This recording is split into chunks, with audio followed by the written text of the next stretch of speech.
Hey there, it is Tom here on the behalf of Indie Structural Productions once again with another Scum build video. Now, moving on to some of the finer details.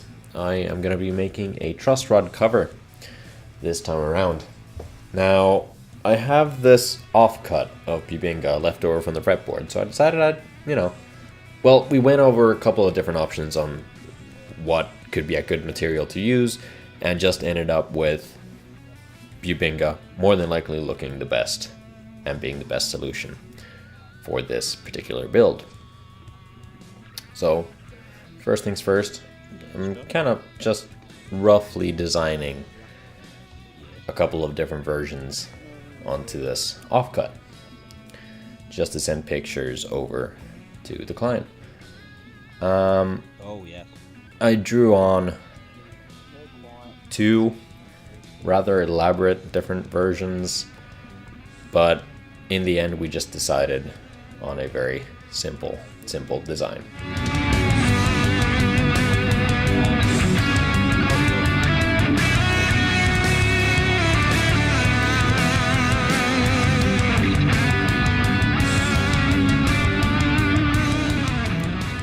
Now, once we have figured out the rough shape that we want, it's time to actually make a somewhat of a template to follow. So in order to do that, I have just put down some masking tape right on top of the truss rod access, and yeah, drawing the design on there. It's easy enough to just peel off and transfer over onto the material that we're going to use.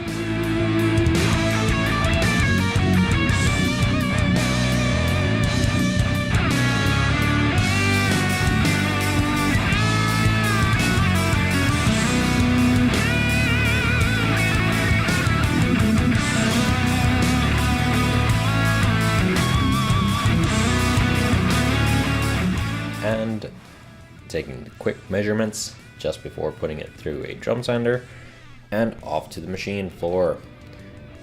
So once again, using this lovely Axminster drum sander to get the piece of Bubinga to size. I have used the super glue and masking tape trick just to get this glued down on a scrap piece of MDF, because it is a rather small piece. Now this is the same process that I used when I was making the back inlay.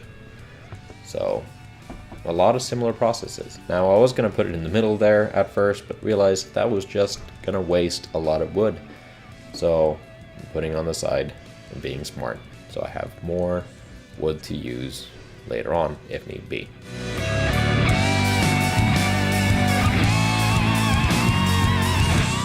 The masking tape trick working very well, I need to use a paint scrape to actually get it off. Now, before I start cutting, I realized that it's just gonna make my life so much easier if I trace the design with a scalpel blade. This gives me a clear line of where to go without having to worry about the masking tape getting clogged up into the saw blade. So very carefully doing this, I'm making sure to have as many fingers and points of contact on both the blade and the piece of wood that I'm working on, just so I make sure the blade goes everywhere where it's meant to.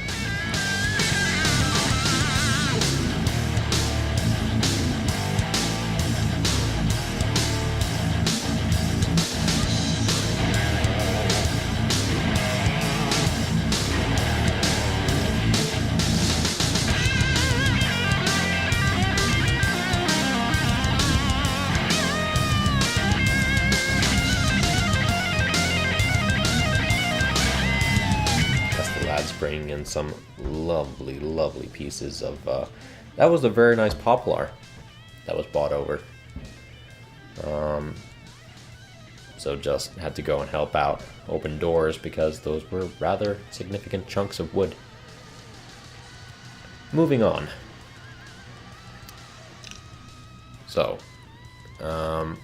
using a coping saw and a jeweler's jig type thing, straightforward, just cutting out the shape. It's a very simple shape, so there's not much to it.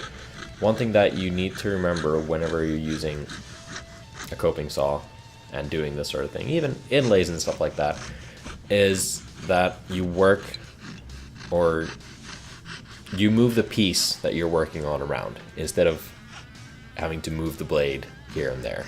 It just makes it that much more accurate and makes it clear that you're gonna be following the line that you've set for yourself. That sentence sounded a whole lot more philosophical than I intended, but you get what I mean. Backing out and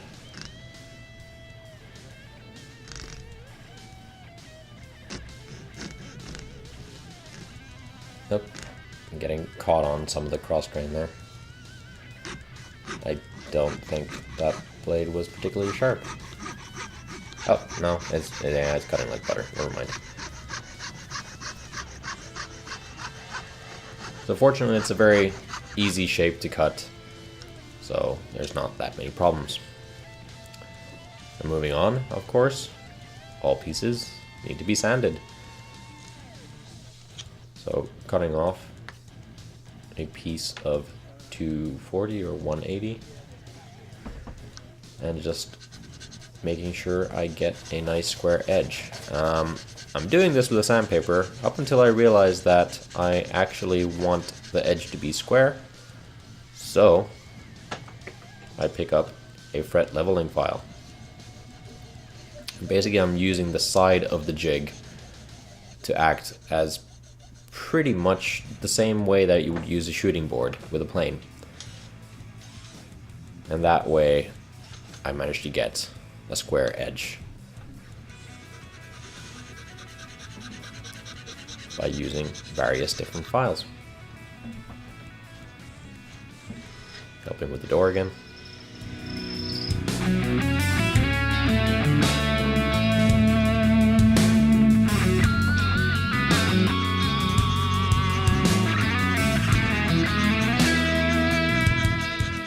And then after this, it's just a matter of sanding, putting in a nice bevel or round over, and in general just making it look pretty.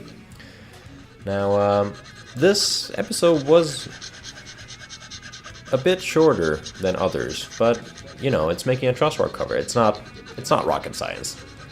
So yeah, fairly straightforward video, all in all. I hope you guys have enjoyed watching this, and I hope you guys will be back next week to watch the next installment of this series. Be sure to hit that like button. As every YouTuber says nowadays, smash that bell to get notified, because YouTube's algorithms are the way they are. Go check out the other social media pages. You can find those down in the description below. And subscribe if you haven't already and would like to see more. Alright, but that's enough from me for now. And I'm going to go, and I'm going to see you guys next week. Bye-bye.